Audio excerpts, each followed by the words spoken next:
Hello everyone, welcome to our channel Biological Concepts. In today's video, we will going to discuss on some mathematical problem on DNA replication. So stay tuned. The first question, if 14N labeled DNA has a density of 1.710 gram per mole and 15N labeled E. coli DNA has a density of 1.724 gram per mole, the E. coli cells are grown for many generations on 14NH4 plus as a nitrogen source, are then transferred to media containing 15NH4 plus as the sole nitrogen source. What will be the density of DNA after one generation, assuming DNA replication is semi-conservative? So to solve this question, you have to know what is semi-conservative replication. Now, in semi-conservative replication, each daughter molecule contains one polynucleotide derived from the parent and one polynucleotide which is newly synthesized strand. So, if this is a daughter molecule of DNA, then here one molecule is derived from the parent and this other one is newly synthesized strand. Okay. Now, as the E. coli cells are first grown in 14NH4 plus containing medium for many generations and then grown in a medium containing 15NH4 plus. So, after one generation, the daughter DNA contains one strand containing 14N level DNA and other strand containing 15N level DNA. So, the density of DNA after one generation in case of semi-conservative replication will be 1.710, which is the density of 14N level DNA plus 1.724, which is the density of 15N level DNA divided by 2, that is 1.717 gram per mole. Now next question. If 14N level DNA has a density of 1.710 gram per mole and 15N level E. coli DNA has a density of 1.724 gram per mole. Now E. coli cells are grown for many generations on 14NH4 plus as the sole nitrogen source, are then transferred to media containing 15NH4 plus as the sole nitrogen source.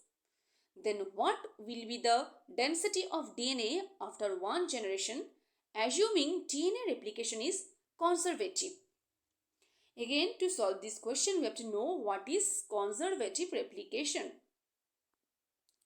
In conservative replication, one daughter molecule contains both parent polynucleotides and the other daughter molecule contains both newly synthesized strands.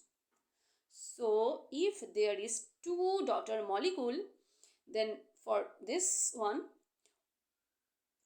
both of these strands containing the parent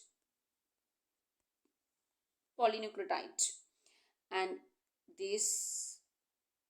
for this one, both strand containing newly synthesized strand. Okay. Now, as the E. coli cells are first grown on 14NH4 plus containing medium for many generations and then grown in medium containing 15NH4 plus. So, after one generation, the daughter molecule contain both strand containing 14N level DNA and the other daughter molecule contain both strand containing 15N level DNA. Now, the density after one generation of one daughter molecule, that is 14N level DNA, will be 1.710 plus 1.710 as the density of DNA is 1.710 gram per mole, which is divided by 2, and the answer will be 1.710 gram per mole. And the density of after one generation of other daughter molecule, that is 15N level DNA, will be 1.724 plus 1.724 divided by 2, that is 1.724 gram per mole, as the density of 15 end level DNA is 1.724 gram per mole. Okay. Now the next question. Assuming DNA replication proceeds at a rate 750 base pairs per second, calculate how long it will take to replicate the entire E. coli chromosome. Here the E. coli chromosome length is mentioned is 4.64 into 10 to the power 6 base pair. So 750 base pair replicate in 1 second, as here it is mentioned that DNA replication proceeds at a rate 750 base pair per second. So 750 base pair replicate in 1 second. Then 4.74 into 10 to the power 6 base pair will be replicate 4.64 into 10 to the power 6 divided by 2. So 4.64 into 10 to the power 6 divided by 750 into 2 is equal to 3 into 10 to the power 3 second. Here, as the replication is bidirectional, so it is, that is the genome length will be divided by 2. Okay. So here this genome length is divided by 2. Now, what is bidirectional replication?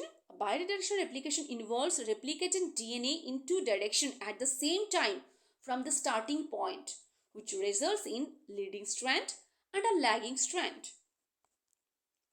The next question. Assuming DNA replication proceeds at a rate of 100 base pair per second in human cells, the origin of replication occurs every 300 kilobase pair. How long it will take to replicate the entire diploid genome? Note that the genome is diploid. Okay.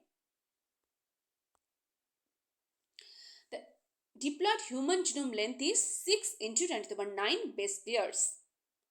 So here it is mentioned that the origin of replication occur every 300 kilobase pair. So the number of origin will be 6 into 10 to the power 9 divided by the 300 kilobase pair, that is 300 into 1000, that is 2 into 10 to the power 4. So the number of origin is 2 into 10 to the power 4. Now, as the DNA replication is bidirectional, so the number of DNA replication is 2 into 10 to the power 4 into 2, that is 2 is multiplied with the number of origin, that is 4 into 10 to the power 4. So the number of DNA replication here is 4 into 10 to the power 4. So here it is mentioned that the DNA replication proceeds at a rate 100 base pair per second, and the number of replication is 4 into 10 to the power 4. So 100 into 4 into 10 to the power 4 replication is occurred in 1 second. Then the entire diploid genome, which is 6 into 10 to the power 9 base pairs, will be replicated in 1500 seconds. Okay. Thank you. If you like this video, please like, share and subscribe to this channel. Thank you.